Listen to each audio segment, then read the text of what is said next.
Hi everyone, today I will be reviewing this book. I will tell you what I like about it and what I don't like about it. And if you're here because someone random came up to you talking about mentorship, passive income, and all that stuff, and they gave you this book to read, then you definitely need to check out my other video on what that's all about. It'll save you a lot of time. So on with the review. The Business of the 21st Century by the author of The Rich Dad, Poor Dad, Mr. Robert Kiyosaki. The dude with a Japanese name, but if you know anything about Japanese culture, there's nothing Japanese about him.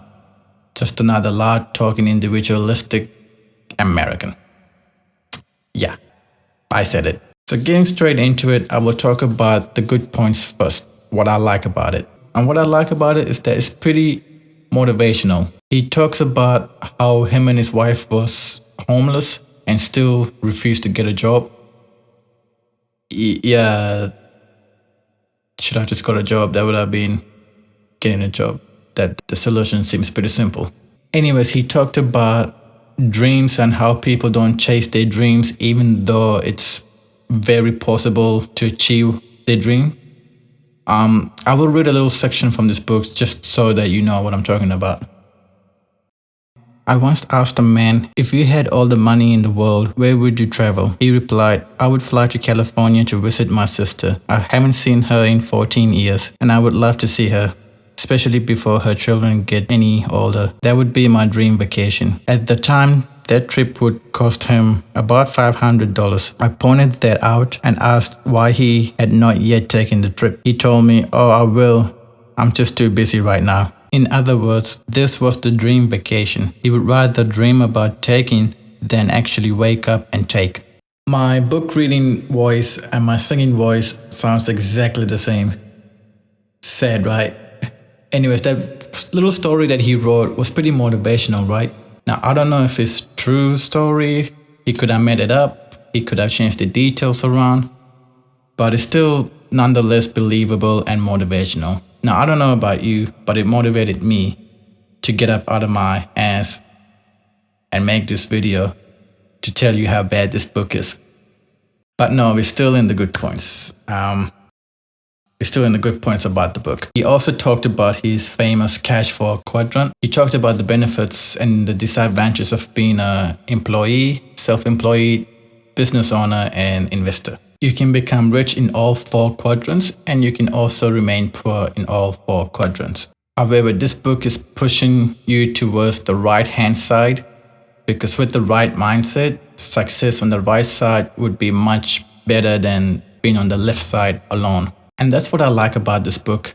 I personally didn't learn anything new, but what I like about this book is that it talks about the mindset. Let me give you another example from the book, which I thought was good and a lot of people need to adapt.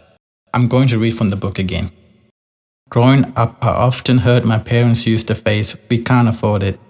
My rich dad, however, forbade his son and me from saying these words and insisted instead that we ask ourselves, how can I afford it? See, that's the mindset I think people need to adapt.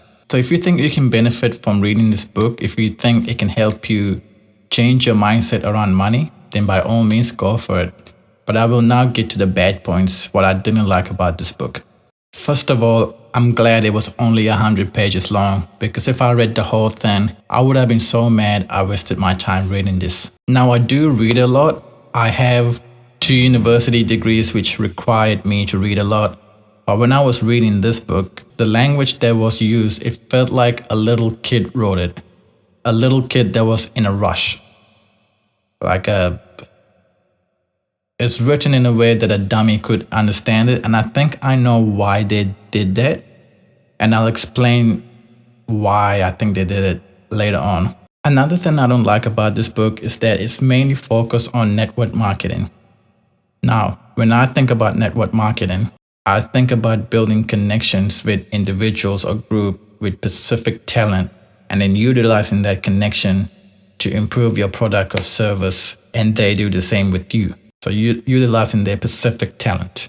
But that's not network marketing that this book is on about. The network marketing this book is on about is multi-level marketing, which is another name for pyramid schemes.